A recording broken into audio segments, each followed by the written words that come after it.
I'm very curious, does the G20 now officially become the G21? Does the name change? Well, I'm not quite sure how that works. If you are not sure, then how is anybody supposed to be sure? Meaning, what happened was, in a sense, G20, yes, it's 20 countries, but G20 has also become a brand. Okay.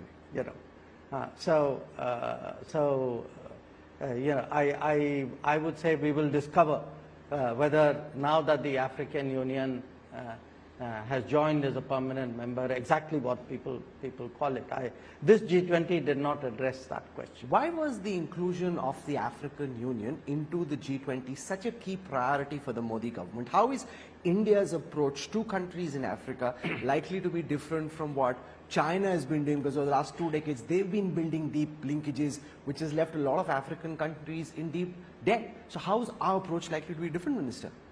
Well, two issues here. What is our approach to Africa? Second approach, why is it important Africa be included in the G20? Let me take the second one. It's been talked about for some time. It's not a new issue. And even at Bali, the African Union chair, Senegal, tried very hard, but people didn't have the bandwidth at that time to look at it. Now, we felt very early on that we should put this on the agenda. Why did we feel that? Variety of reasons.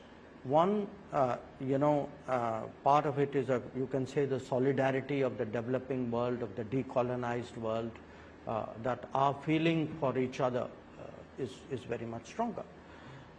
The second, that if you look, here I'm talking particularly of the Modi government and Prime Minister Modi personally, he has a very strong belief, conviction in the philosophy of no one left behind.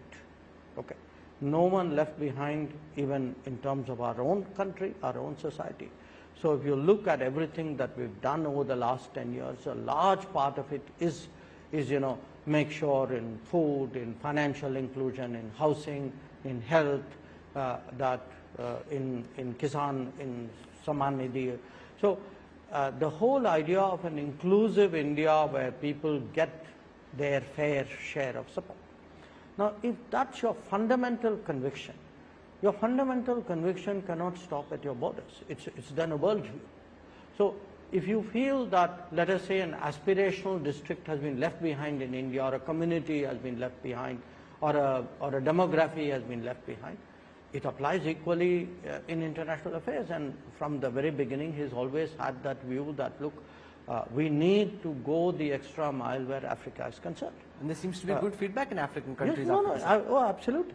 So what we did was, we did those initial soundings. Okay, so we asked people saying, look, folks, this been on the agenda, should we do something? And it's in the nature of these kind of platforms that nobody differs, but nobody quite belts the cat.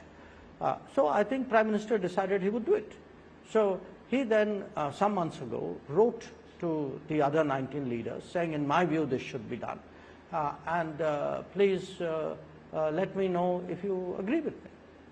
So I think I give him that credit, that in a way he forced the issue, that he put it on the table. And the nature of the issue was such, there was really nobody who would have opposed it. But it's just that nobody made an effort to do it. Maybe Mr. Modi's sort of sense of social justice is much stronger. Are you hoping this triggers a move towards reforming the United Nations Security Council?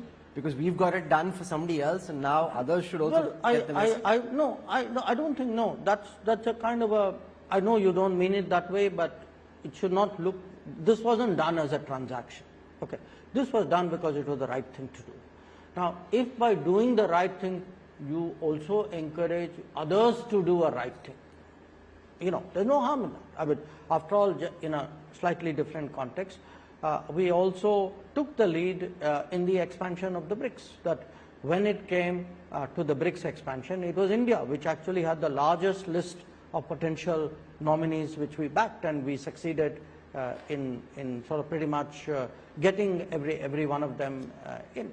So that's one part of it. The second part of, the other part of the question, what is our policy towards Africa, I think came out in the G20, which is Africa today requires special care. It requires, the rest of the world to do much more than it's doing. We tried to do it in different ways. And we've always taken the view that, look, with Africa, the development partnership will be based on the priorities of Africa. So today, if you go to Africa, India stands out as the country which, paved the way for African Union's entry into G20. India stands out as a country which actually stood by them during the COVID, which has actually done this global south. I mean, if global south is today an accepted word, and all of this has happened in the last 10 months, that in the last 10 months, this concept of global south, as I say, it's not just entered the lexicon of diplomacy, it's entered the conscience of nations, that people appreciate, they buy into it, and I think for me, it's one of the key outcomes of the New Delhi summit.